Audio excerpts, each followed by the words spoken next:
So there's been a thread going around lately on Facebook that I've seen again about how hurt people will bleed on others until their wounds are healed. And the people that they're bleeding on are not the people who stabbed them in the first place. And it's interesting because I think it's pointing to something important. You know, the purpose of a symptom, one of the most important purposes of a symptom is to call our attention to what's happening, right? It's to say, hey, pay attention. I've got something's going on here.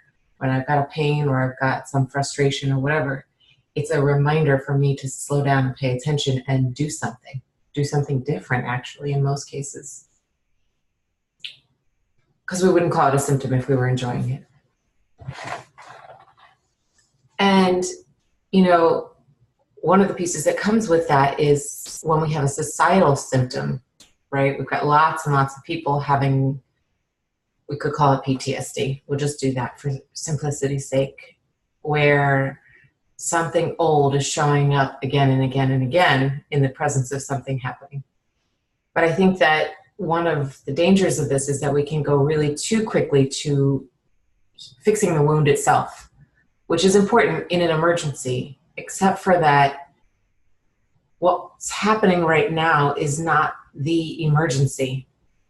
What's happening now is the chronic symptom of the wounds festering over and over again because we haven't tended to the root causes and we haven't, on a regular basis, in a regular way, dealt with the conversations that aren't being had.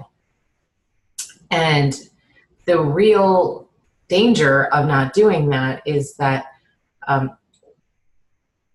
we're letting our disease run rampant, and this is how come the symptoms have to keep getting louder and louder. And the idea that we could have a judicial system that actually is able to deal with human interaction is just a logical fallacy. That's not what our legal system is there to do. And so, of course, there's no, whatever anybody says, in this particular case, there's no evidence. And we've seen over time with instances of racism, not just sexism, but all of the isms inside of the courtrooms, that regardless of the evidence, that's not what's going to be dealt with in that courtroom anyhow. And, you know, and that can be disputed, I suppose. And that's not really what I'm here to talk about. What I'm here to talk about is the idea that we could use law, policy, politics, any of these things to determine how best to solve issues that at core are issues of human interaction.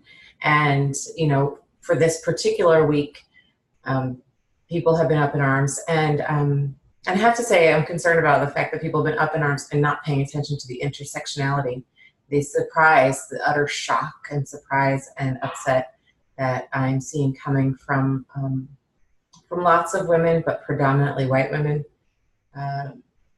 is of concern to me, because it means that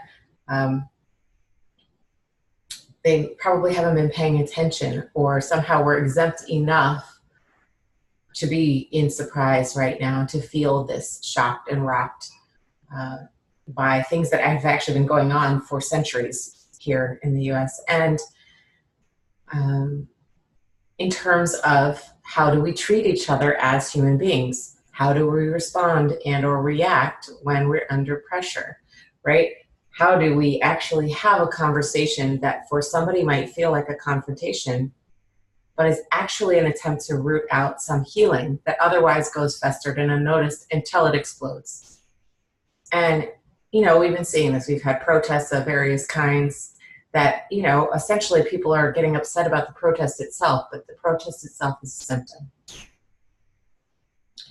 And the divisiveness around it is our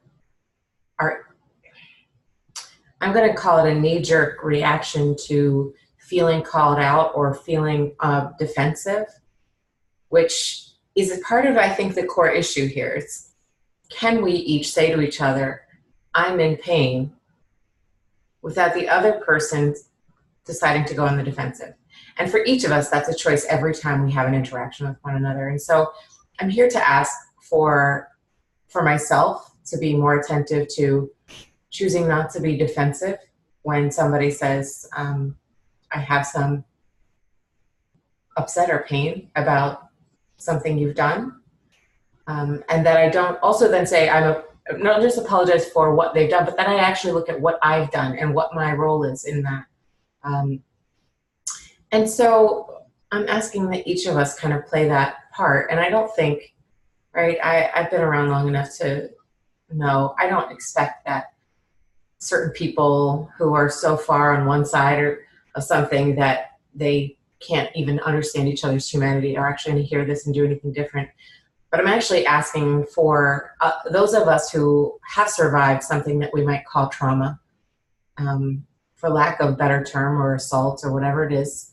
I mean, and I'm not saying that those are wrong terms to call any of these things, but because I'm talking about a spectrum of experience, and each of us experiencing those experiences in different ways. Some of us being willing to rise up and be angry, and others of us going to implode and be internally upset by those things and cause our own suffering for years and years upon it. And so it's for us to begin that healing process by unhooking using the present moment sense of trauma, re-traumatization, whatever you want to call it, but noticing our own body as being reactive in this moment and using this as a moment to come all the way back to what's the effective action, right? Can I use my breath or my self-care, whatever it is I use. Once my body has begun to slow down and calm down, once I have learned to do that piece again for this particular moment, can I then begin to look at how do I not just put the Band-Aid on? Whether or not this confirmation goes through, I mean, my opinion's irrelevant about what will or won't happen. But that is a symptom of a much larger illness that we have waited to get to the top of the political food chain, so to speak, before actually having a conversation about it. And we're still not really having the conversation. Some of us are having a conversation about our pain, which is maybe awakening some attention from some other people who are willing to listen to pain.